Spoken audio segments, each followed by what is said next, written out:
বন্ধুরা, আজ তোমাদের পেন্সিল দিয়ে খুবই সহজ পদ্ধতিতে কিছু গাছপালা তার মধ্যে দিয়ে একটি রাস্তা বয়ে গেছে, তাতে একটা মানুষ হেঁটে যাচ্ছে, এরকমের একটা সিনারি এঁকে দেখাবো।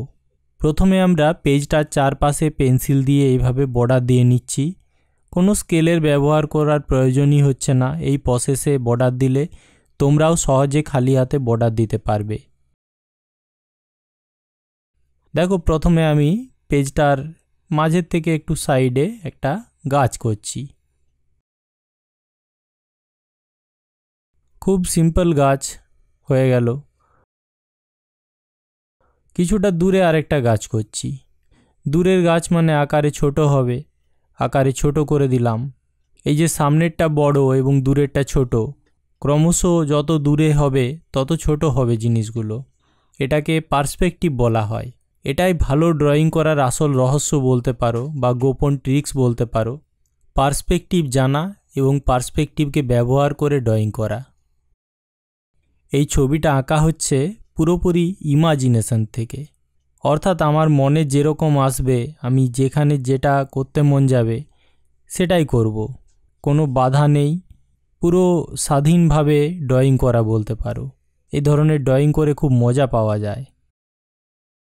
মাঝে একটা রাস্তা করে দিলাম, বাঁ পাশে আরও গাছপালা করে দিচ্ছি, কারণ প্রথমেই বলেছি এটা হলো এমন একটা সাবজেক্ট, দুপাশে গাছপালা থাকবে, তার মাঝ দিয়ে রাস্তা একটা বয়ে চলে গেছে। কিছুটা বেশ জঙ্গলাকীর্ণ এলাকা বলতে পারো। পুরো জঙ্গল নয়, তবে বেশ ভালো ঝোপঝাড় আছে এরকম।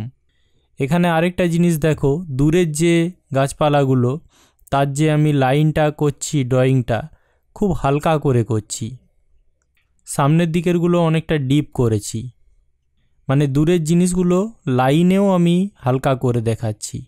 এতে পার্সপেক্টিভটা আরও ভালো লাগবে, মানে লাইন ড্রয়িংয়ের মধ্যেও একটা সৌন্দর্য তৈরি হবে।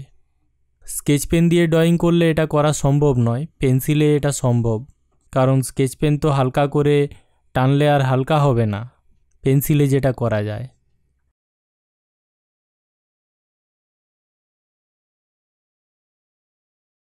মোটামুটি ড্রয়িং হয়ে গেছে।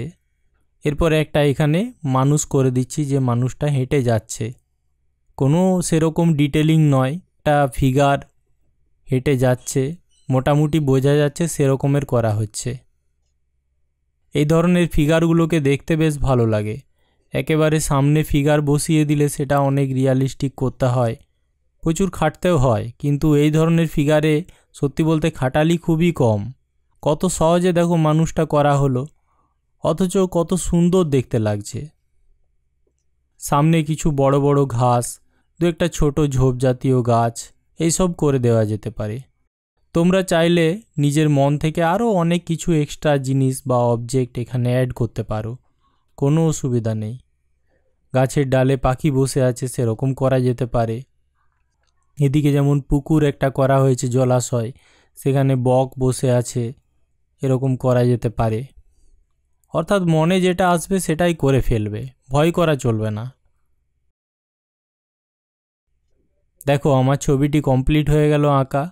তোমরাও দেখে দেখে তাহলে এরকমের একটা ছবি এঁকে ফেলো।